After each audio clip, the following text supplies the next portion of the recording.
तुम अच्छी लगे, बहुत अच्छी लगे। Thank you sir. और कुछ कहना? हाँ सर। वो मैं आज सत्यवती मैम से मिलने वाली हूँ शाम को 5 बजे। माँ से? क्यों? सर वो उन्होंने बुलाया है पालघर। पालघर क्यों बुलाया? सर उन्होंने कोई वजह तो बताई नहीं। दुनिया का तू पहला इंसान नहीं है जो अपने से छोटी उम्र की लड़की के साथ शादी कर रहा है। बहुत लोग करते हैं। एक मिनट, तभी तुम। विधि, मैंने तुमसे कहा है कोई उम्मीद मत रखना प्लीज, क्योंकि बाद में सिर्फ तकलीफ होगी। सर मैं कोई उम्मीद नहीं रख रही, और मेरी सारी टेंशन तो मिलापनी मैंने अपने पास जमा कर रखी है, तो फिर मुझे किस बात की चिंता।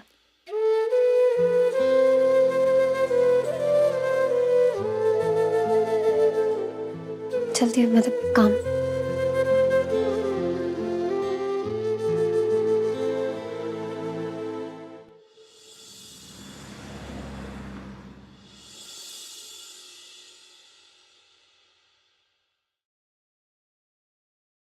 बड़ा भारी सदमा पहुंचा है अंबा जी को। कुछ बोले नहीं पा रही है बेचारी। एक बार थोड़ी तबीयत ठीक हो उनकी, कुछ बोलने लायक हो, तो ये दुकान के पेपर उनको वापस करो। ये बहुत बड़ा बोझ है सर पे। जिस चीज की कीमत नहीं चुकानी पड़ती ना, वो फलती नहीं है कभी। हम तुम्हें क्या हो गया? सब ठीक है? विधि का यूं जरूरत से ज्यादा खुश रहना मुझे थोड़ा अक्खर सा रहा है।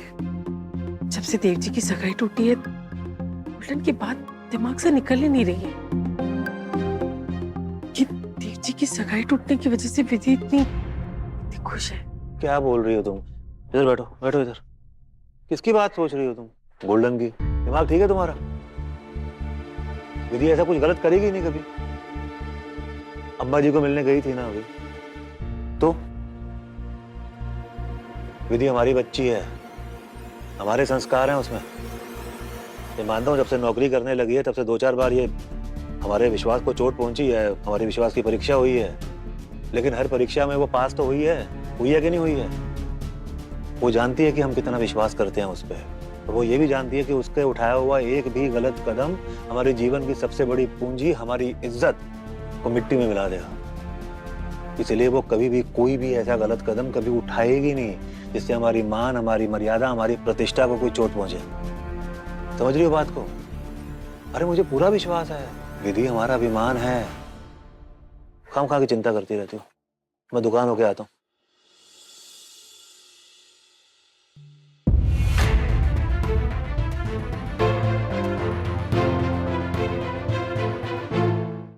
मासी, डॉक्टर ने आपको डिस्चार्ज कर दिया है, अब हम घर चल सकते हैं। मासी, अब आप चिंता मत कीजिए, आपके शोक मनाने का वक्त खत्म। अब उनके रोने की उल्टी गिनती शुरू। मैं उस देवराज सिंह को नहीं छोड़ूंगा। आपकी इंसल्ट करने के लिए, आपका दिल तोड़ने के लिए मैं उसका वो हाल करूंगा कि पूरा इंदौर देखेगा। उसको ऐसी सजा दिलाऊंगा कि उसकी रूह कांप उठेगी। नहीं विक्रम, देव को कुछ नहीं होना चाहिए, प्लीज। जो भी हुआ उसमें देव की कोई गलती नहीं थी। देव को हाथ भी नहीं लगाना था। प्रॉमिस करो मुझसे कि देव को कुछ नहीं करोगे तुम। प्रॉमिस करो। मौसी, मौसी, आप टेंशन मत लीजिए। मैं वादा करता हूं आपसे कि मैं कुछ नहीं करूंगा।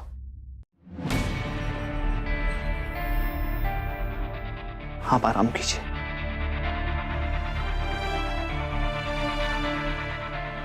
सब कुछ तुम्हारी माँ की वजह से हुआ है, सिर्फ तुम्हारी माँ की वजह से।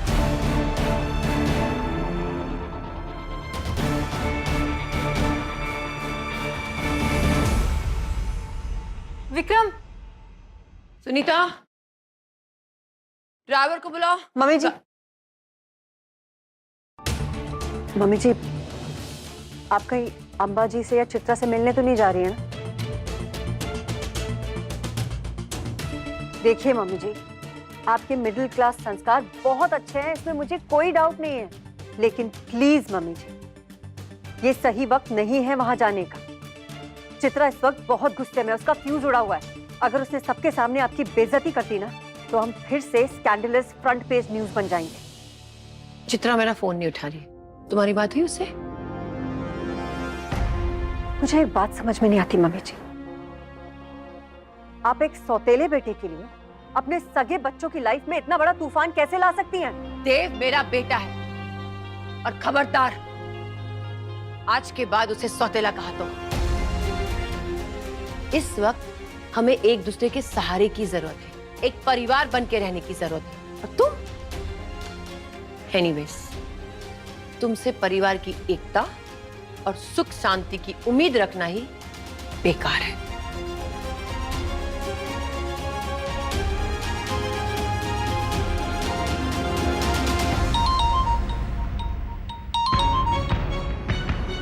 हाँ देव, थैंक गॉड डॉक्टर ने अम्बा को डिस्चार्ज दे दिया। अब तो फिक्र मत कर। बाय।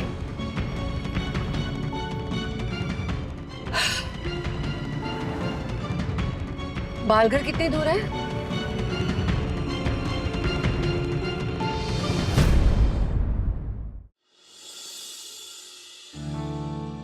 रूही, दीदी हाय, देखो मेरा सीक्रेट फोन। मैं इससे आपको मैसेज करूं?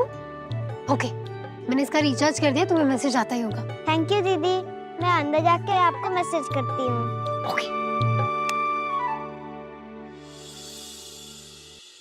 आपको पहले देखा नहीं मैंने कभी यहाँ। जी मैं पद्मा हूँ। आशा दीदी की छुट्टी है ना, तो उनके बदले आज मैं आई हूँ। अच्छा। आप विधि है ना? हाँ। मुझे यहाँ बताया गया है कि आप वॉलंटियर लिस्ट में हैं। एक्चुअली अंतरराज्यीय कहानी प्रतियोगिता के लिए बच्चों को भेजना है, तो आप आज आ ही गई है तो साइन कर दीजिए ना प्लीज। जी।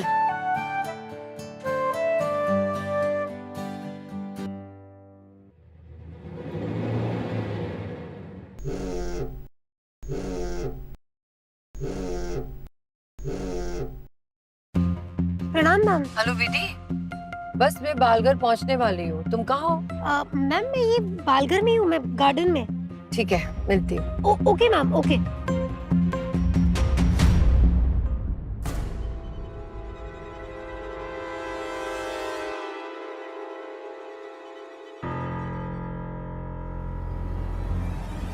वो एक्चुअली कहानी प्रतियोगिता है ना, तो जो भी जीतेगा ना, उसके पढ़ाई के लिए राज्य सरकार पैसा देगी। अच्छा, ये तो बहुत अच्छी बात है। इसके लिए ना रूही एकदम परफेक्ट है, बहुत होनहार है वो, उसकी पूरी तैयारी मैं करवाऊंगी। ये तो बहुत अच्छी पहल है। विधि, प्रणाम। कैसी हो? एकदम ठीक हूँ। मैं भी अभी उन्हें यही कह रही थी, और कहानियां तो बच्चों के साथ साथ मुझे भी बहुत पसंद है। देखना, मैं रूही की इतनी अच्छी तैयारी कराऊंगी ना कि वो जीत कर ही आएगी। इस बात का तो मुझे पूरा यकीन है, दीदी उसको एकदम ट्रेन कर देगी।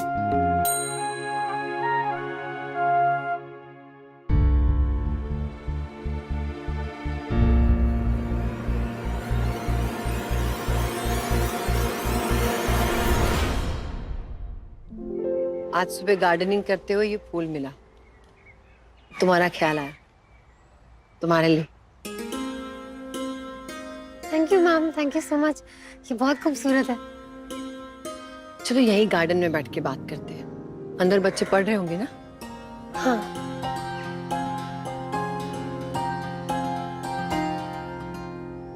मैम ये मैं आपके लिए लाई हूँ। क्या इसमें?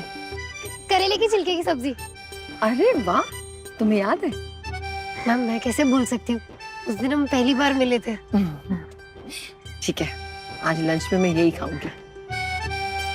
विधि, तुम्हें कहानी सुनना बहुत पसंद है? मैम बचपन से ही ना मुझे कहानी पढ़ना और उन्हें सुनाना बहुत पसंद है। ठीक है, आज मैं तुम्हें कहानी सुनाती हूँ। सुनाइए ना मैम। एक लड़की थी, सीधी सी, साधारण सी, बहुत मेहनत करके काम करती थी और अपने छोटे से घर में अपने माँ बाप के साथ रहती थी। फिर उसकी जिंदगी में एक राजकुमार आया। दोनों को एक दूसरे से प्यार हो गया और दोनों ने शादी करने का फैसला किया। लेकिन एक प्रॉब्लम थी। क्या प्रॉब्लम मैम? उन दोनों के बीच में उम्र का बहुत बड़ा फासला था। लड़की बहुत छोटी थी, लेकिन उन दोनों के दिल में इतना प्यार था कि उन्होंने उम्र की सीमा को पार करके अपना घर बसा लिया। क्योंकि जब दो दिलों का तालमेल मिलता है ना, तो सारे हिसाब किताब फेल हो जाते है ना। बिल्कुल मैम, दिल मिलना चाहिए, उम्र के साल नहीं। लेकिन कहानी यहाँ खत्म नहीं होती हुई थी। प्यार के कुछ साल साथ में बिताने के बाद राजकुमार का देहांत हो गया और वो लड़की अकेली रह गई, क्योंकि राजकुमार उससे 20 साल बड़ा था। लेकिन वो अकेली नहीं थी, उसके पास राजकुमार की निशानी थी, उसका बेटा। लड़की और उसके बेटे के बीच में 4-5 साल का ही फर्क था। वो बेटा राजकुमार की पहली पत्नी से था, जिसका नाम है देव।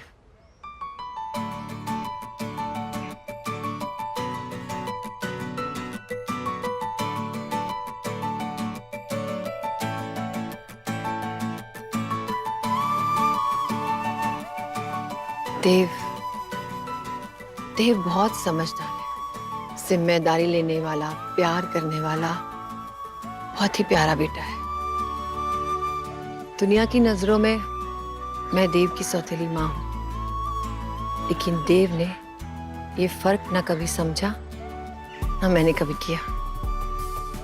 मैंने उसे हमेशा सगी माँ की तरह प्यार किया और देव ने अपनी माँ की तरह मुझे इज्जत दी, मान दिया, सम्मान दिया। विधि, कल जहां मैं खड़ी थी ना, आज तुम वहां खड़ी हो। मैं जानती हूं तुम और देव एक दूसरे से प्यार करते हो।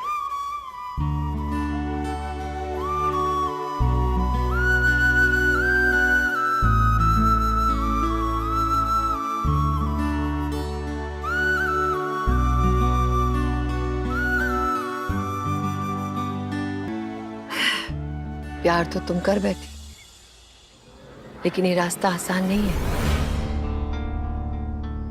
बहुत परेशानी आएंगी। साथ देने में और साथ निभाने में बहुत फर्क होता है। अब ये फैसला तुम्हारे हाथ में। क्या तुम तैयार हो अपने प्यार के लिए उम्र भर की जंग लड़ने के लिए? देव का हाथ थामकर एक साथ सारी परिस्थितियों का सामना करने के लिए? ये तुम्हारी जिंदगी का बहुत बड़ा फैसला है विधि। आराम से सोच समझ कर फैसला लेना, कोई जल्दी नहीं।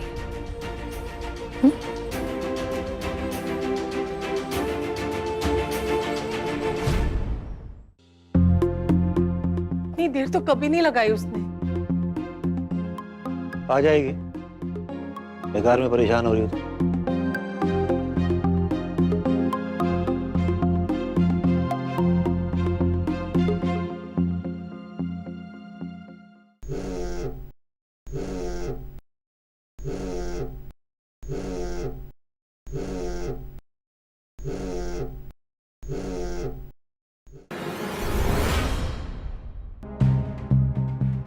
फोन क्यों नहीं उठा रही?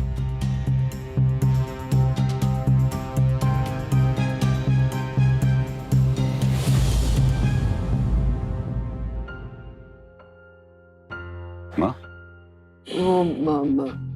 मैं आती थोड़ी देर में। 1 मिनट। ये क्या होगा? चोट कैसे लगी?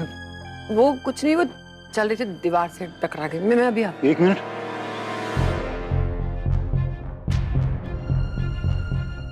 दीवार से टकरा गई थी? झूठ क्यों बोल रही हैं? मैं झूठ क्यों बोलूंगी? वही तो पूछ रहा हूँ मां, झूठ क्यों बोल रही हैं? मां, आपको मेरी कसम बताइए क्या हुआ?